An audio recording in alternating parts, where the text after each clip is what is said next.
Philip and Holly are back today, along with Colleen Nolan, to launch our brand new hub. Find out more about that on This Morning at 10:30. First, it's Monday the 6th of September on ITV1 and ITV1 HD with a brand new way to launch your day. It's Daybreak.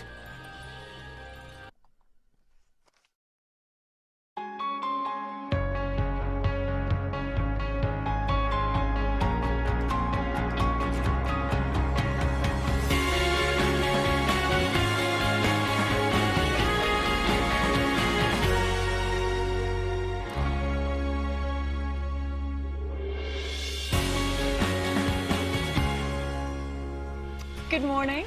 Good morning. Welcome to Daybreak. Yes. Dawn. It's happening. Day is breaking behind us here. It's a beautiful scene here behind us in the studio. There's St Paul's in the background. The sun is up, and thank goodness we spent good money bringing you this view. I promise you're putting us here.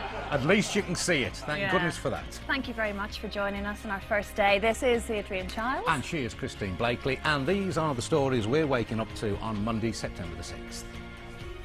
4 years on, 100,000 Christmas Club savers are still waiting for compensation. We have an exclusive investigation into the Fare Pack scandal. Security's under review for Tony Blair. Protests are growing over his memoirs. He'll be with us here in the Daybreak studio this morning. And he's out. Andy Murray has lost overnight in the US Open. Dan the sportsman is here, Murray's out, but Rooney's in. Yeah, absolutely. A damaging kiss-and-tell story hit the Sunday papers, but Rooney stays with England for now. And Steve, you've got Jacko news. Yeah, just when you thought there was nothing else to say about Michael Jackson, there will be a brand new documentary being made. I'll have more on that later. And Lucy Verasamy is our weather woman. What's happening, Lucy? Well, there's lots happening. After a settled start to the new month, it's all changed this week. Windy and wet from the west.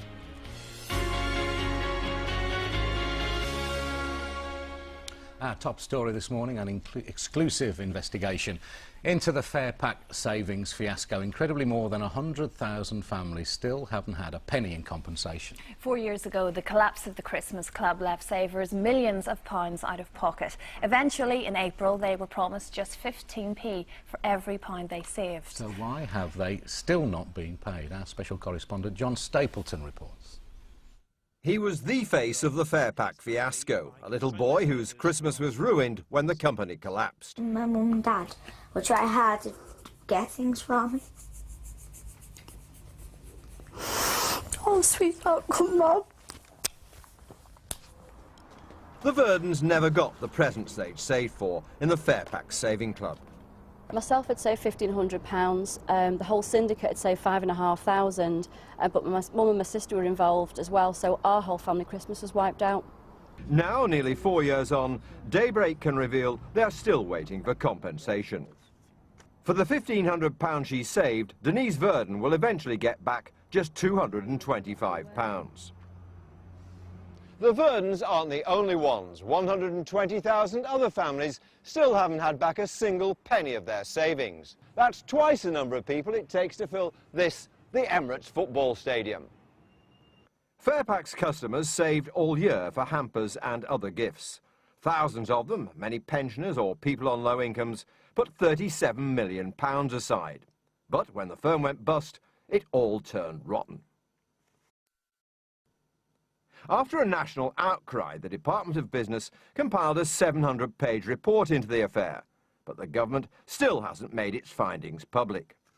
They're saying it must remain secret, there are data protection issues, and there is possibly a prosecution pending. Council are considering that at the moment. From my perspective, I can't see why sections of the report can't be put in the public domain. 4 years ago in the House of Commons, the Fare Pack directors were called immoral. But after legal action last April, some of those directors handed over £4 million. So why have they still not been paid? Well, accountants charged with liquidating the company said that's because lawyers are now considering further legal action against some of those involved, which, if successful, could mean more money for the savers.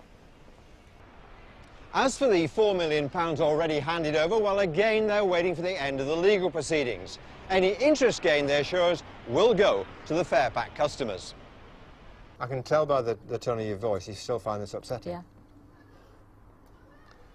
You feel let down or angry? What's your abiding emotion?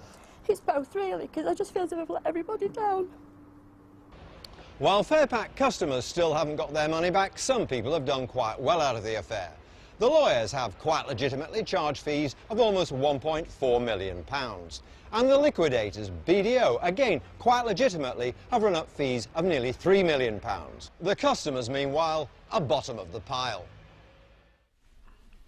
John's here. Is there a mechanism in place for this, John, to stop this from happening again with other Christmas saving Well, clubs? there's some hope, yes. I mean, after the Fairpack affair, the government encouraged the big boys in the industry to form a trade association called the Christmas Prepayment Association, zippy little title. But the one thing that does is it guarantees people who save with them that that money won't be used for other purposes, which is what allegedly happened in the case of Fairpack. But just a word of warning, we tried 6 times last week to try and get hold of the Christmas Prepayment Association, and they didn't respond once. But I think we should do something certainly about the fact that people like these savers are bottom of the pile in these circumstances, known as unsecured creditors. They didn't regard themselves as unsecured creditors, they regarded themselves as savers, and they thought their money was safe, and sadly it wasn't. And I think government needs to take a look at that. So if you're saving with these clubs now, the question people will want answering is your money safe? Or Well, could your club do another Fairpack on it? If it's with these big boys, your money will not be used for other purposes. That's as far as we can go to say. I think it would be safe, yeah. If you're saving with people who are not in that association,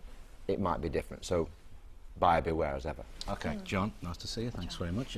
Other main story, the concerns over Wayne Rooney's state of mind and whether he'll play in tomorrow night's crucial England match against Switzerland. With more on that, here's Tasman Lucia Cam. Morning, Tasman. Morning. It's being reported that manager Fabio Capello will assess Wayne Rooney's mental health before the team travel to Basel this morning. It's after revelations about his private life at the weekend. Our North of England correspondent Lucy Watson reports. He's England's footballing finest, the talisman of the team, but his personal life in the headlines puts his position on the line. Wayne Rooney is alleged to have cheated on his wife with a prostitute while she was pregnant with their first child. There's not been sight nor sound of the Rooney household here in Cheshire over the past 24 hours. They've remained tight-lipped about the claims, but those claims have forced Fabio Capello to have his player assessed before he even gets on the plane to Basel later this morning.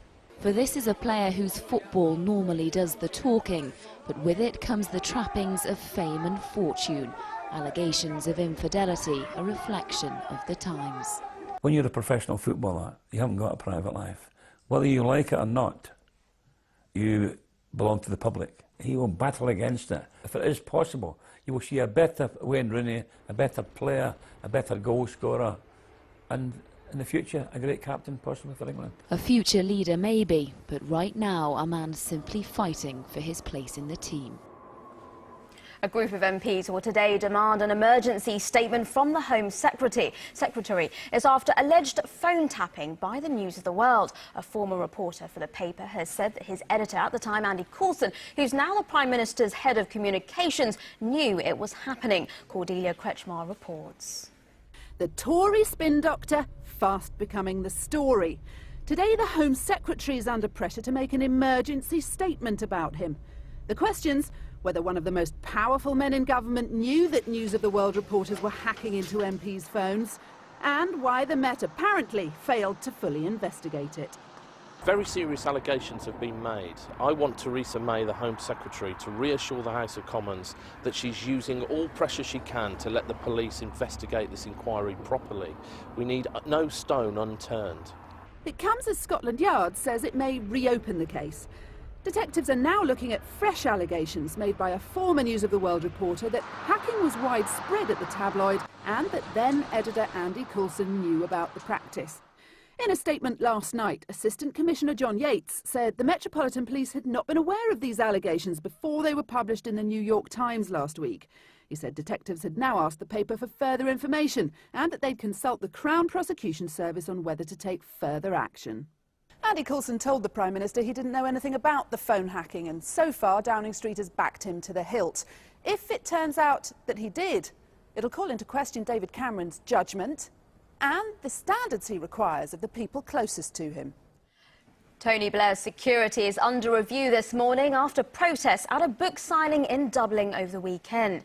Eggs and shoes were thrown at the former Prime Minister as he arrived to sign copies of his memoirs. There are worries he may be greeted by more protests in London later this week.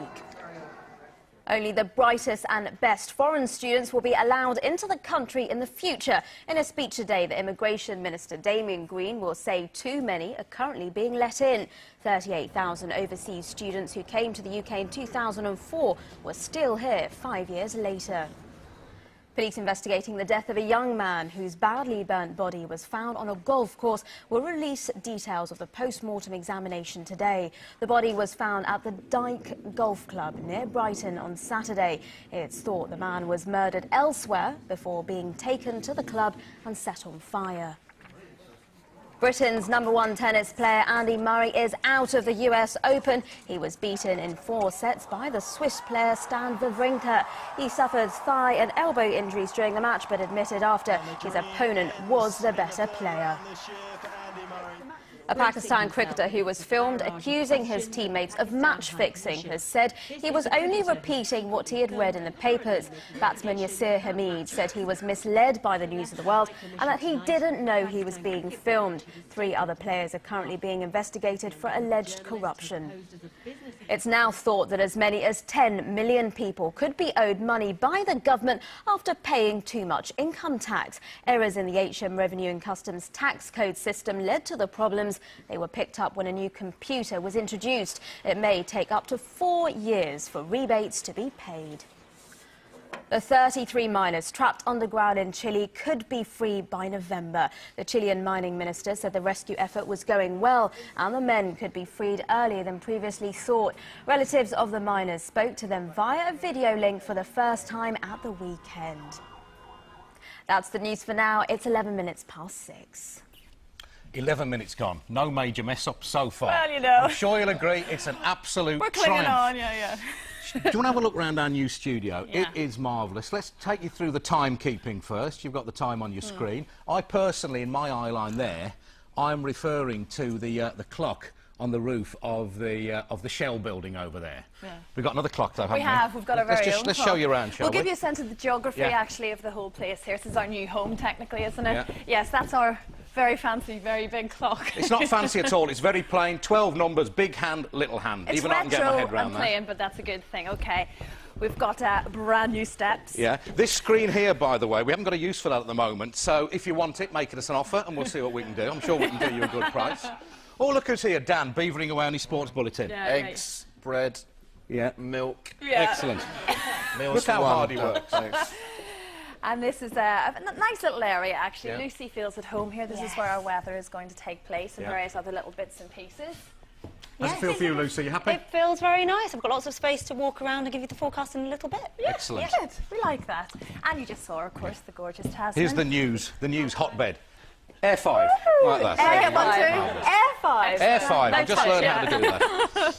So that is it. Our new home for the next while, we hope. That is some view behind us over there. Magnificent. What about the weather? It's a lovely. long way to throw over to You Lucy. know where she is now. Lucy, There she is. weather. I'm here. Good morning. Hi, thanks, guys. Well, before we get into a full forecast, here on Daybreak, we're going to give you an idea of how the weather is looking right now as dawn is breaking across the country as you're getting up for school and for work. We've got live weather cameras the length and breadth of the country. Our Daybreak cameras are live to the north and the south first thing this morning. Clear skies at the rolling hills of Fife. Here, cloud bubbling up through the course of the morning, the wind's picking up, but essentially a dry start, dry across Scotland for much of the day. Gateshead, dawn is already broken. Beautiful there, Gateshead and Newcastle. No fog on the Tyne this morning. Lots of lovely sunshine as you're getting up for work, but the wind's picking up over the next few hours.